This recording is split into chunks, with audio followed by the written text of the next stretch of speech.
It's morning news.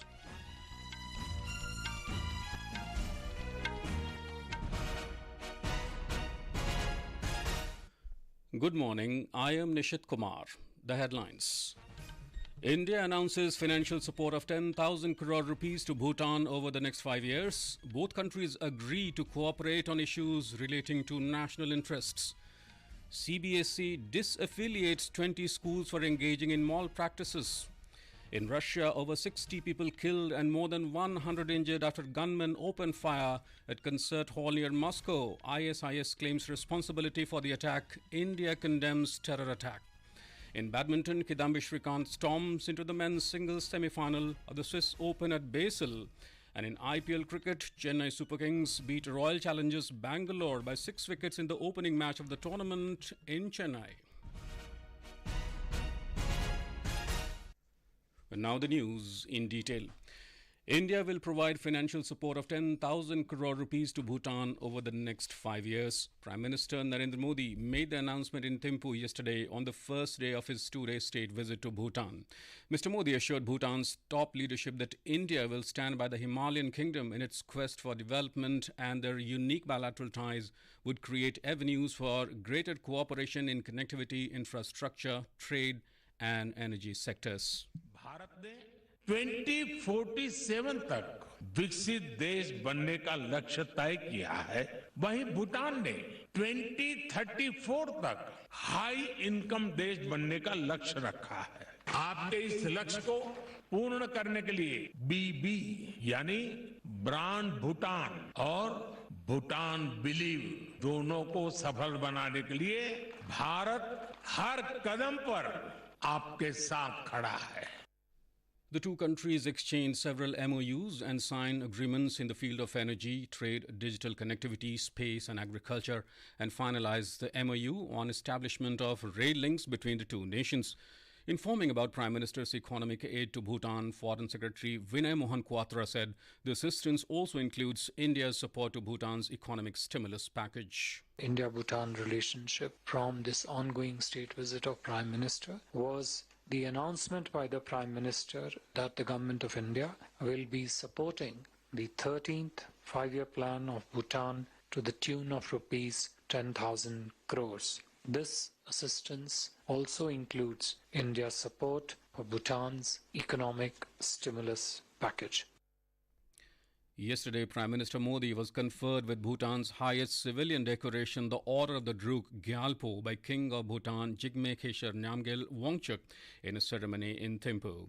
Prime Minister Modi is the first foreign leader to be given this prestigious award. Speaking on the occasion, Mr. Modi said that the award was an honor bestowed on 1.4 billion people of Bharat and a testament to the special and unique ties between the two countries. The citation of the order states that the award recognizes Prime Minister Modi's personal accomplishments and leadership and his contributions to strengthen the bond of friendship between India and Bhutan. It also honors India's rise as a global power under his leadership and celebrates Bhutan's special bond with India. Prime Minister Modi called on the King of Bhutan and held talks with Prime Minister Tshering Tobgay. Mr. Modi and his Bhutanese counterpart reviewed the entire gamut of India-Bhutan friendship and agreed to boost the developmental partnership as well as deepen cultural linkages. Prime Minister Modi said the MOUs and agreements will add momentum to India-Bhutan relations. A joint statement on the state visit of Prime Minister Narendra Modi to Bhutan said the two countries have agreed to continue close coordination and cooperation with each other on issues relating to national interests. The statement said India and Bhutan will continue to expand clean energy partnership in the sectors of hydropower, solar and green hydrogen, and jointly develop new projects to enhance energy security in the region.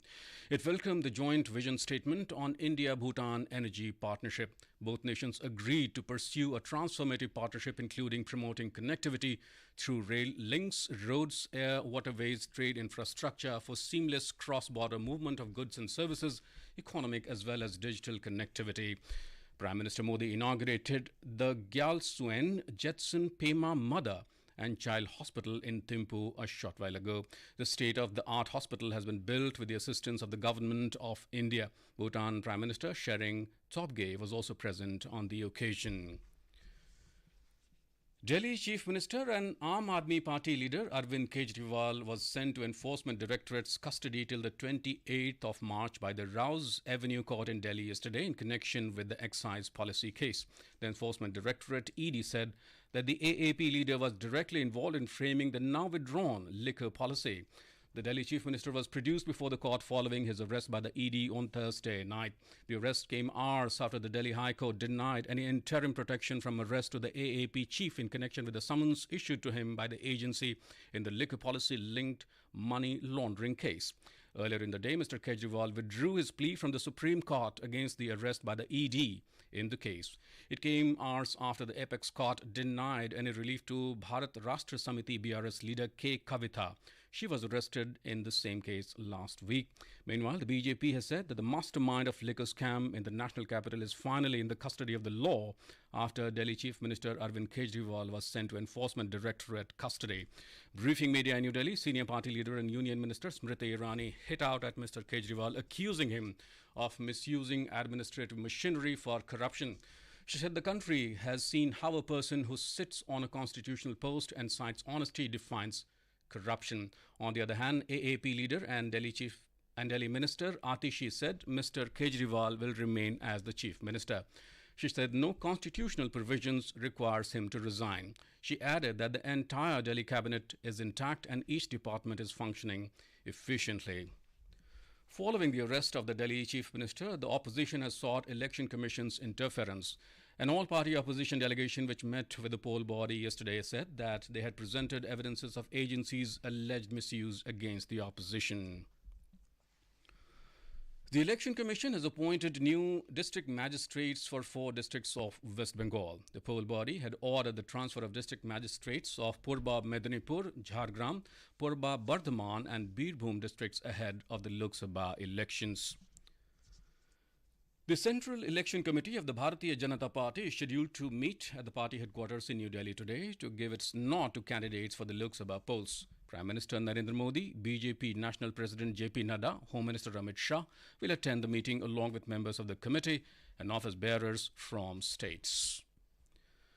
In Madhya Pradesh, the Lok Sabha elections for 29 seats will be held in 4 phases. Various materials worth more than 14 crore 22 lakh rupees have been seized so far by the police and other enforcement agencies in the state in connection with the general elections. Our correspondent has the details. In Madhya Pradesh, voting will be conducted by women polling personnel at 3,500 polling stations in Madhya Pradesh. Chief Electoral Officer Anupam Rajan informed that the entire polling team deployed at these polling stations will be of women only. 3,500 मतदान केंद्र हम महिलाओं के द्वारा संचालित सोचा अधिक से अधिक प्रयास ये होगा कि और भी बढ़ाएं। इसी तरह से 250 मतदान केंद्र दिव्यांग साथियों के द्वारा संचालित हों। लोकसभा निर्वाचन में लगभग 5-5.5 लाख कर्मचारी हमारे लगेंगे। In Madhya Pradesh, the voting process for the first phase will be completed on 19 April, while for the second phase on 26 April, for the third phase on 7th May, and for the fourth and final phase will be complete on 13th May. The result of all phases of counting will be declared on 4th June. More than 5 crore 63 lakh 60,000 voters of the state will exercise their franchise in the elections. Sanjeev Sharma, Akashvani News, Bhopal.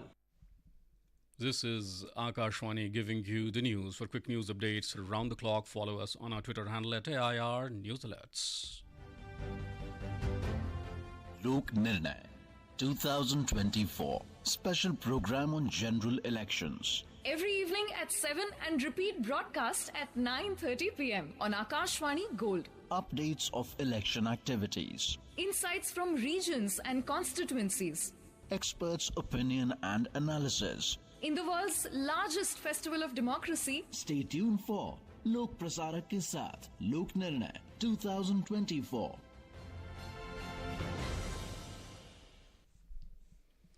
Welcome back. The Central Board of Secondary Education CBSE has disaffiliated 20 schools for engaging in malpractices. The board has disaffiliated 5 schools from Delhi alone. A notification by the CBSE said the stringent action was taken after discrepancies were found in adherence to affiliation and examination norms during surprise inspections by the board.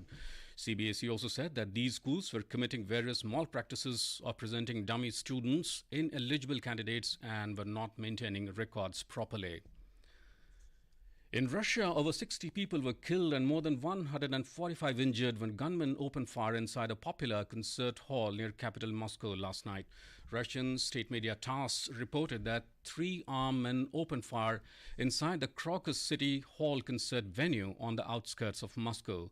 A large fire has engulfed the roof of the complex and Russian special forces have been deployed to the scene.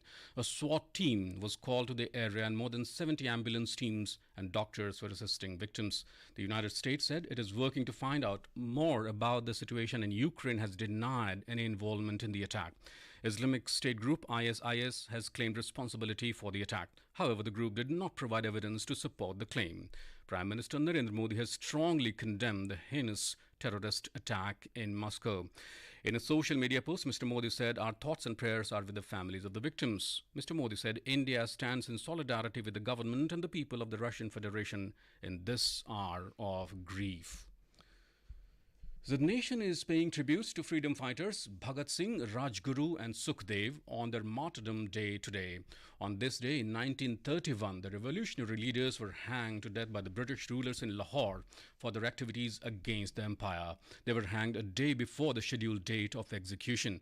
A number of programs have been organized in Punjab and across the country to mark the day.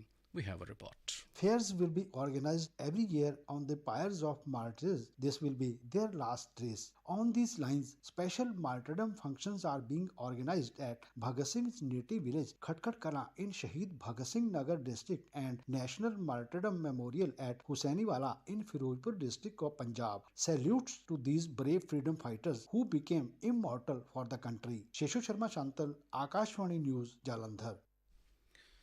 In badminton, India's Kidambi Srikanth stormed into the men's singles semi-finals of Swiss Open tournament at Basel in Switzerland last night. Srikanth brushed past Li Xiaohao of Chinese Taipei 21-10, 21-14 in quarterfinals last evening. He will take on Lin Chunyi of Chinese Taipei tonight for a place in the final. However, in the other quarterfinals, Priyanshu Rajawat and Kiran George lost to their opponents. And in cricket, in the inaugural match of the 17th edition of the Indian Premier League IPL, defending champion Chennai Super Kings beat Royal Challengers Bangalore by 6 wickets in Chennai last night. Chasing a target of 174 runs, Chennai Super Kings overhauled the target with 6 wickets in hand and 8 balls to spare. Earlier, opting to bat first, Royal Challengers Bangalore posted 173 for 6 in the stipulated 20 overs. The tournament kicked off with a star-studded opening ceremony at the M.H. Chidambaram Stadium in Chennai.